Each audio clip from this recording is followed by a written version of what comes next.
In this video you will learn how to host the Next.JS website on Hostinger, build your Next.js project, run and build in the project folder to generate an optimized production build, export static files.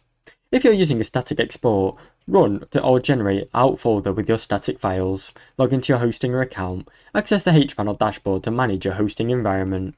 Upload the project files, use a file manager or an FTP client to upload your build files to a public HTML directory. Configure the Node.js or static hosting. For static websites with no extra setup needed, for server-side rendering apps, set up the Node.js hosting in Hostinger, then configure the start script. Test your website. Visit your domain to ensure your Next.js site is live and running properly on Hostinger. Now you know how to host the Next.js website on Hostinger. Thanks for watching. Don't forget to like and subscribe.